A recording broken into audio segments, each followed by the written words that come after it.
Hey everybody, how's it going? I'm Dan Murrell, and this is my review of It Chapter 2, which is hitting theaters here in North America this weekend. This is, of course, the follow-up to the hugely, massively successful It that was made 2 years ago.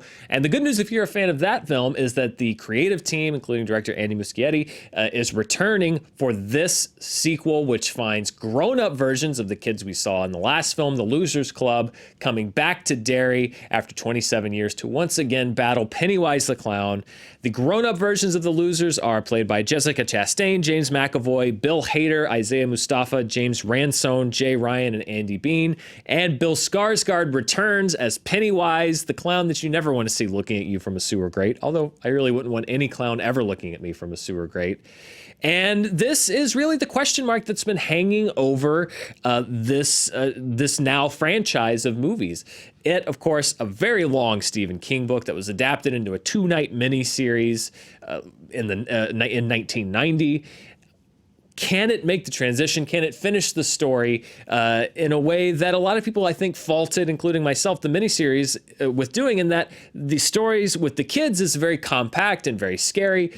The adult part is a little bit of a mishmash. It takes a while to get going. Can they avoid those mistakes in the movie adaptation of that part of the story? Largely, I think this is a very mixed bag. First of all, It Chapter 2 is almost 3 hours long, and that's not an exaggeration. I think the official time is 2 hours and 49 minutes, and I'm sorry to say that it does feel its length. And part of the reason why that is that in a vacuum, taken in 5 or 10 minute chunks, this movie is full of a lot of really effective scare sequences. Pennywise is a very, very big presence in this film. I think that Andy Muschietti and everyone at Warner Brothers realized just how much of a fine they had with Bill Skarsgard. Did not want to sideline Pennywise in any way. I would almost say there's more Pennywise in this film than there was in the last movie. We also get new stuff with the young actors. We do some flashbacks to events that occurred in the first movie that we didn't see, in addition to getting the backstories and the reunion of all of the grown-up losers, in addition to the story about a quest to defeat Pennywise, in addition to a lot of backstory about their fears. And I think that's really what wore down on me as time went on, which is that when you look at the movie in chunks, I can't really point to a sequence of the movie and say that sequence didn't work. This set piece didn't work. We know that Andy Muschietti is a really talented director. He brings that same style and that same ability to scare that he did in the first one. And there are some really, really, really well-constructed sequences and scares in this movie. Much like the first movie, it does not rely on cheap jump scares to scare the audience. It is all about imagery, disturbing imagery, setting up sequences, a lot of them mixing horror, a very dark kind of horror. It didn't lose any of the vision that was brought to the first film, but it loses a lot of the focus.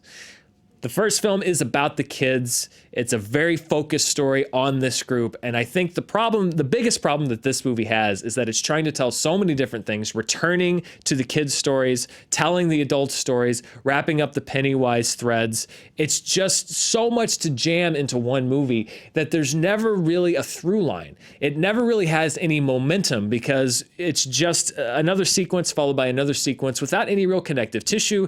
The Losers Club all comes together, and then in the middle of the movie, they essentially all split apart again to go on their own separate side quests, which involves their own separate Pennywise adventures before they all come back together again. And even when you get to the climax of the film, everyone is sort of split apart again so that you can do a bunch of different things. And that's where I struggle with the film. When you split this group apart to do these different things, it's not that any of them don't work.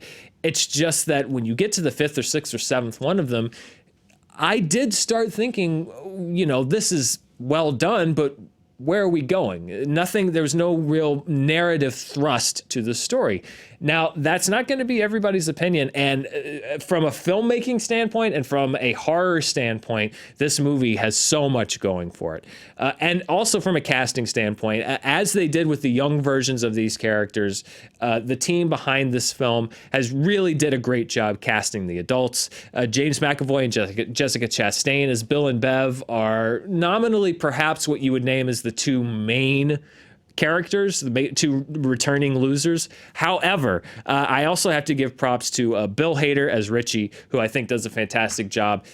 A lot of laughs coming from that character. The writing is good for him, and then his delivery as well. But he's also able to play the dramatic moments that he needs to play. It's not all comedy. James Ransone as Eddie Kaspbrak does a great job of channeling the nervous energy of his younger counterpart into an adult. Isaiah Mustafa as Mike, I think, brings the gravity to that role that you need as the person really that's lived with the weight of what's happened in Derry for the past 27 years when everyone else has gotten to leave.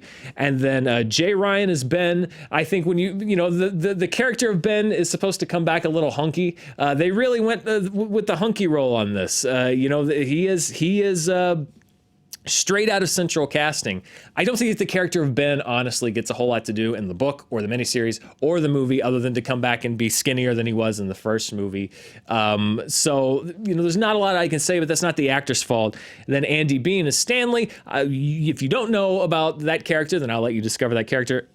As I mentioned, Bill Skarsgard as Pennywise is fantastic in this movie. He really is. If there were anything holding him back in the first film, those are gone in the second film, and they really go to some very dark and interesting places with Pennywise and with the sequences in this movie. And that's what's so difficult for me, because this did feel overly long to me. And I honestly was a little disappointed because it did not, I don't think, tell a very good story. It didn't really tell this story in a compelling way for me that I got wrapped up into the drama of it. I was certainly wrapped up into the style of it, into the craft of it, but I think the storytelling lost so much focus that it didn't have the emotional weight or the momentum to justify a 3-hour running time. But at the same time, I have to give credit to the cast. I have to give credit to the sequences in this film, to the way that they're produced, to the way that they're executed. I think that a lot of people are going to come out really liking this film because it does have a lot of great parts to it.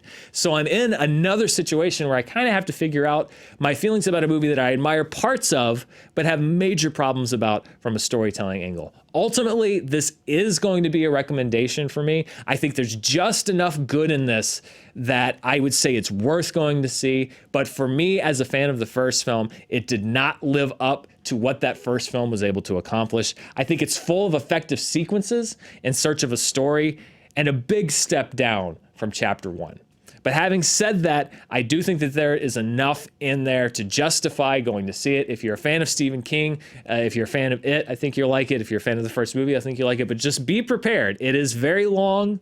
It is very scattered, but you're going to find a lot of great nuggets in there. And I think that's ultimately the saving grace of this movie. Those are my thoughts on It Chapter 2. We are going to have a spoiler review that's going to come up right here on Fandom Entertainment this weekend. Stay tuned for that. I'm hoping to be joined by Roth Cornett on that one so that we can delve deep into things like the spoilers, stuff from the books that made it in, stuff from the books that didn't make it in, stuff from the books that kind of made it in, because there's a lot of things that are kind of on the edge there. We're going to break all that down this weekend. Let us know what you thought of the movie below when you see it. And of course, as always, stay tuned here on Fandom Entertainment. We'll be bringing you the latest news and reviews of everything coming out. Thanks for watching. Until next time, I'm Dan Murrell.